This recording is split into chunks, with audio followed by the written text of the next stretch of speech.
Bonjour, ici Thierry Sablin de PMML. Aujourd'hui, je vous présente les statistiques du marché multilogement pour la province de Québec et pour le mois de février 2025.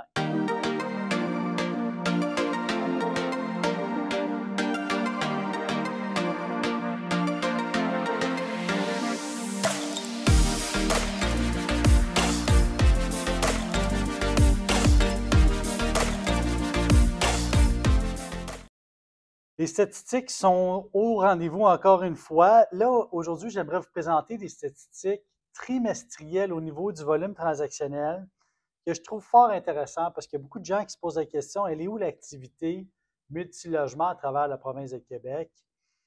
Et je peux vous dire que ce n'est pas juste à Montréal. Et on en parle souvent dans les différentes vidéos que je fais de manière mensuelle. On regarde les statistiques des immeubles qui sont vendus puis à quels endroits ils sont situés.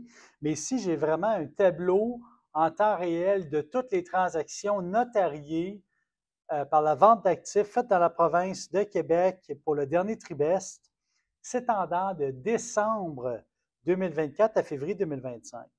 Il y a 676 transactions multilogements qui ont été faites au Québec pendant cette période-là. Il y en a 181 qui ont été faites à Montréal. On s'attend à ça, c'est quand même quoi, un peu moins que le tiers, je vous dirais, des transactions. Donc ça veut dire quoi? C'est qu'il y a beaucoup de transactions qui se font en région. Maintenant, ce qui est surprenant, c'est que dans la région de la capitale nationale, c'est-à-dire Québec, Lévis, etc., il y a eu 115 transactions de fait versus dans le trimestre précédent, près de 72. Donc, une grosse augmentation du nombre de transactions effectuées dans la région de la capitale nationale. Québec est sous le radar. Québec s'est beaucoup ajusté par rapport à Montréal. Il y a un fort volume transactionnel maintenant à Québec. Allons voir maintenant du côté de l'Outaouais, quand même 13 transactions. Donc, c'est d'un mois à l'autre, c'est toujours standard, mais il ne faut pas oublier une chose, c'est qu'à Outaouais, c'est les volumes transactionnels et dans les terrains et dans les sites en redéveloppement. Et ici, on regarde les statistiques multilogement. Donc, c'est un secteur qui est en développement. Dans quelques années, on va voir la quantité de multilogements augmenter de façon importante. Si on regarde maintenant du côté de la Montérégie, 88 immeubles se sont vendus, 88 transactions immobilières, la majorité dans la première couronne. Laval, 12 seulement, ce qui est étonnant. Mais on peut faire un parallèle avec Laval, parce que Laval, c'est à Laval où est-ce que les TGA sont les plus bas, 3,56 en moyenne, versus un bon 4,5 pour les autres territoires, 4,3 et 4,5. Pourquoi est-ce que Laval est à 3,56 de TGA? C'est simple, c'est à cause de l'offre et la demande. Ayant moins d'immeubles vendus à Laval et une grande demande pour les immeubles à Laval, naturellement, offre et demande, les TGA se retrouvent compressés, puis on fait des belles transactions immobilières. La moyenne de la porte à Laval était 192 000 de la porte. C'est quand même impressionnant pour un TGA de 3,56 Du côté de l'Estrie continue à gagner en popularité avec 57 transactions, ce qui est quand même pas mal, avec un prix moyen de la porte de 141 667. Du côté de Montréal, on est à 183 000. Du côté de l'Outaouais, on est à 171 000 en moyenne de la porte. Et du côté de la capitale nationale, nous sommes à 137 000 en moyenne de la porte. Donc, je trouvais intéressant de vous présenter ces transactions, ce sommaire de transactions, parce que ça va vous situer un peu mieux. N'oubliez pas, ce n'est qu'une moyenne de marché. Lorsque vous allez faire votre mise en marché, consultez un courtier immobilier, un professionnel, pour vous sortir des bonnes valeurs au-delà d'une évaluation agréée. L'évaluation agréée, c'est certes important, mais avoir le pouls du marché en temps réel, de dire, regarde, le passé, c'est ça, voici ce que je pense être capable d'aller chercher dans l'avenir. Pourquoi? Parce qu'il y a tant de nombre de promesses d'achat acceptées, il y a tant d'acheteurs par immeuble, il y a autant de popularité pour un secteur par rapport à un autre. Donc, c'est des choses qu'on va regarder ensemble si vous me téléphonez ou téléphonez à un autre professionnel qui est relié au marché multilogement.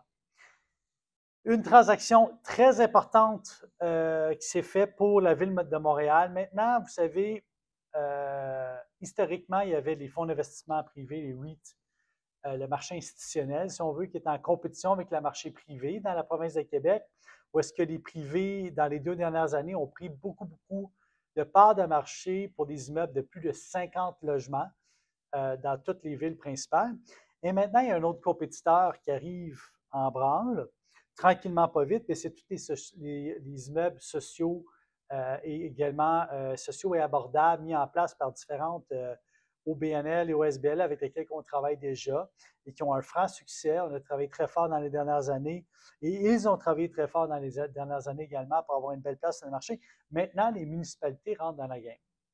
Et là, on a une transaction qui s'est faite avec CapREIT d'un côté, la Ville de Montréal qui a exercé son droit de préemption dans l'autre pour un portfolio de 741 unités vendues en moyenne à 140 000 de la porte dans le secteur Côte-des-Neiges. On sait que Côte-des-Neiges, beaucoup d'immeubles d'appartements à Côte-des-Neiges.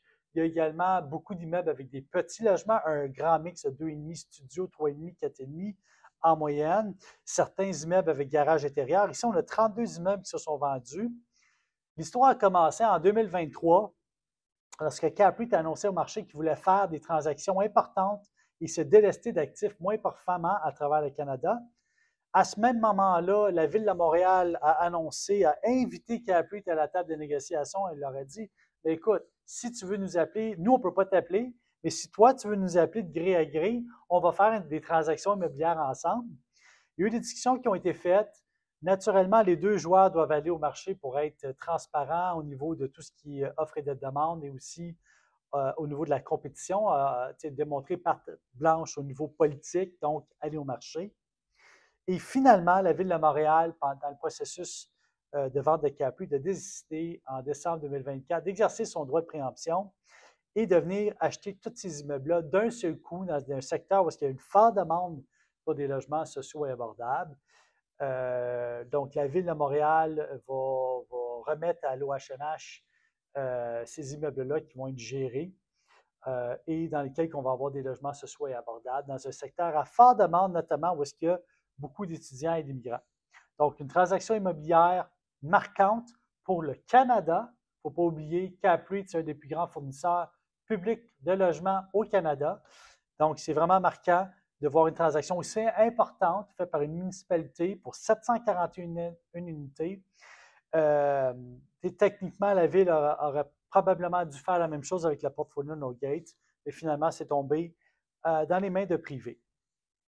Continuons dans la veine des portfolios. Il y a des gros portfolios qui se vendent, mais il y en a des plus petits ici, un portfolio de 5 immeubles à Laval qui se sont vendus. Souvenez-vous, tantôt, là, je vous ai dit dans le dernier trimestre, il y a 12 transactions. Ben, en voici une transaction incluant 5 immeubles, 84 unités, vendues à près de 200 000 de la porte par un investisseur privé qui vient chercher pour environ 16 millions 750 000, 84 unités à Laval. Continuons dans les portfolios. Allons du côté maintenant de Longueuil. 3 immeubles, 34 unités, vendus en moyenne à 168 000 de la porte, qui est à peu près la moyenne technique de vente, disons la médiane de vente à Longueuil en ce moment est à peu près à 165 170 000.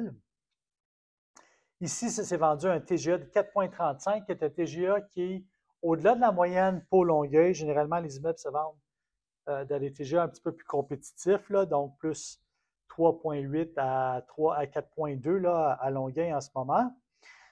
Donc, 3 immeubles vendus d'un seul coup, construction 72. Donc, c'est intéressant de voir qu'il y a plusieurs petits propriétaires qui sont en train de fermer, qui sont en maturité au niveau de leur croissance immobilière, qui sont en train de vendre des actifs. En voici un exemple.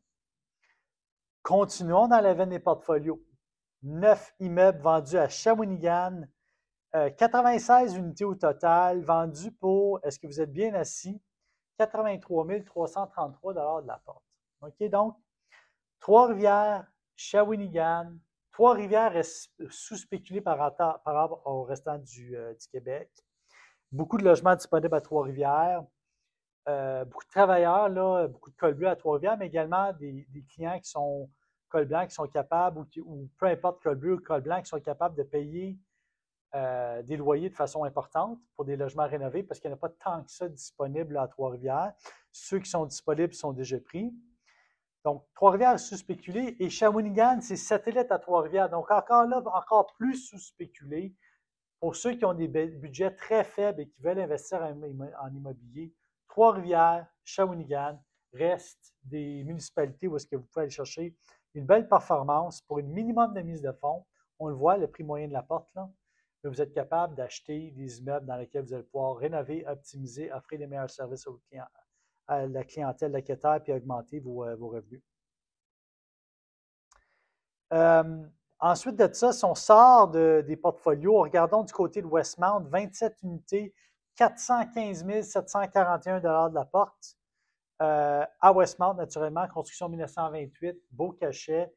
Le cachet se vend très bien, hauteur des plafonds, fenestration, porte. Si on est situé dans un secteur qui a du sens, puis qu'on est capable de battre complètement le marché du condominium, qui est à peu près de 650 000 en moyenne la porte dans ce coin-là, et même plus, on est capable de faire une belle transaction. Ne regardez pas le prix de la porte, regardez plutôt ce que vous achetez et c'est quoi la performance que vous allez avoir. Allons du côté de la Rive-Sud de Montréal, Saint-Basile-le-Grand, pour ceux qui connaissent le secteur, pas loin de Saint-Bruno, en fait, collé à Saint-Bruno. Construction 2004, 27 unités, 222 000 la porte. J'ai dit 2024, construction, 2004 la construction. Ça a beaucoup plus de sens à 222 000 la porte. C'est intéressant de regarder ce produit-là parce que Saint-Basile-le-Grand, il y a une forte demande. On est près de Saint-Bruno. Il y a beaucoup de condos qui se sont bâtis. Il y a très peu de multilogements qui se bâtissent. La ville est en densification. Bien, naturellement, si on est capable d'acheter un actif récent à un bon prix, ici on parle de 222 000 la porte pour une construction 2004, un immeuble à quoi, 20 ans, on va parler d'une toiture à refaire, peut-être d'ici 5 à 10 ans, les fenêtres à remplacer, peut-être un petit rafraîchissement au niveau des unités des aires communes, mais rien de majeur, rien qui coûte trop cher et tout ce qui va être investi dans les immeubles vont pouvoir rapporter. Donc, ça, c'est intéressant de regarder ça également. Finissons avec Granby, construction 2022, 15 unités à près de 300 000 la porte, intéressante vente. Et non, finissons donc avec Plateau Montréal. Important de le dire, 15 unités sur la rue Saint-Denis, construction 1910, TGA de 4,30, 23,3 fois le net, 16,2 fois le brut, avec un prix de vente de 292 667 en moyenne. Alors voici ce qui résume les transactions immobilières pour le mois de février. Donc, en résumé, fort volume transactionnel. Je vous ai donné les secteurs où est-ce qu'il y a beaucoup de volume en ce moment. Donc, dans les secteurs où est-ce qu'il y en a moins, vous allez avoir moins de compétition. N'oubliez pas ça, mais le prix de la porte va varier en conséquence. Les TGA qui se tiennent, les volumes de transactions qui se tiennent, les prix de la porte qui se maintiennent. Voilà les résultats du mois de février. Ça va me faire plaisir de vous voir le mois prochain, vous donner les statistiques de marché pour le mois de mars. Et tout ça va venir aussi confirmer le fait, et ce que je vous ai dit dans le mois passé, c'est que la hausse des loyers maintenant, elle est déjà factorisée dans le prix des immeubles à partir du mois de février. Et ça, on le voyait très peu dans les années passées. C'est en train de se concrétiser à travers les années et c'est en train de se confirmer de façon plus solide à mesure que les années avancent dans la province de Québec.